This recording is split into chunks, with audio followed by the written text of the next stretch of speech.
بسم الله والصلاة والسلام على رسول الله. اليوم سأريكم طريقة لعمل هذه الزوقة من التصاب بطريقة سهلة وبسيطة جدا. تابعوا مع الشرح. سأطلب منكم الاشتراك في القناة والضغط على زر لايك للفيديو للتوصل بكل جديد إن شاء الله.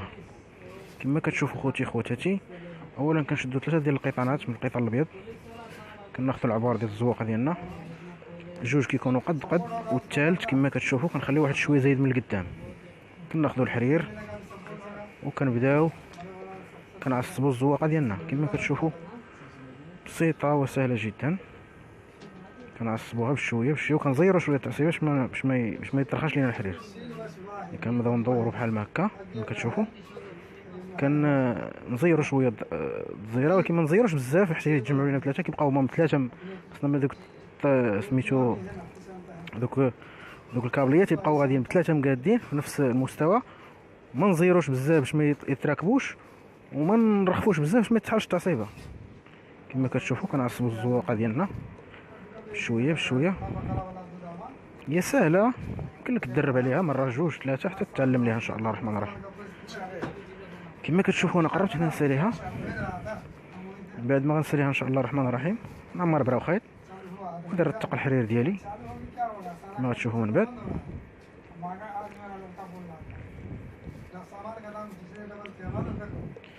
الزواقه هذه كنديروها في جلالب في القفاطن، فاش ما بغيتي ديرها غديرها.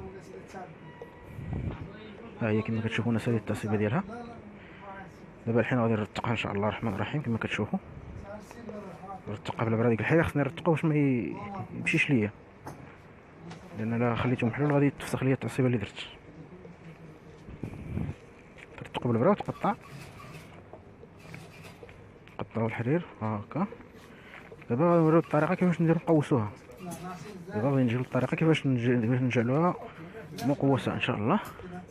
كنقيوها، لا كاين شي حرير مقطع، لا كاين شي لعيب، ممكن فينيو كتسمى الفينيسيون الزواقه مزيان كما كتشوف. دابا كيفاش غادي نرجعوها مقوسه؟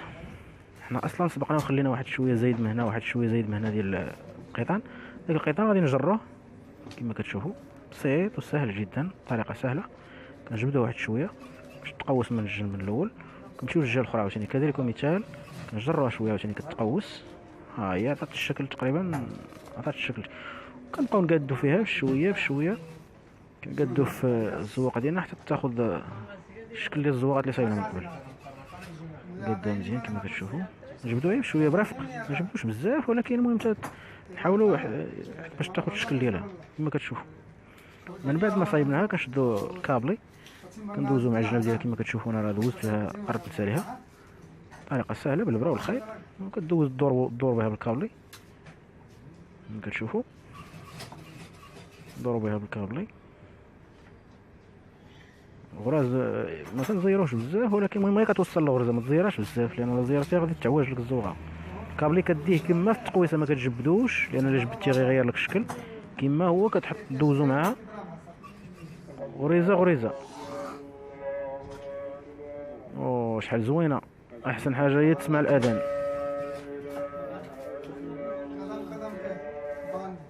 لا اله الا الله محمد رسول الله صلى الله عليه وسلم.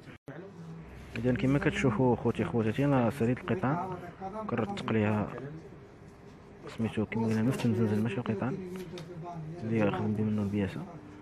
كنرتقوه نقول عاوتاني كنرتقوه من الداخل باش يبقى الوجه ديالها نقي من برا، كيجي من التحت داكشي كيجي من البياسه. ترتيقات كترتقو مزيان بالبرا والخيط، كتقطع مقياس كما كتشوفوا.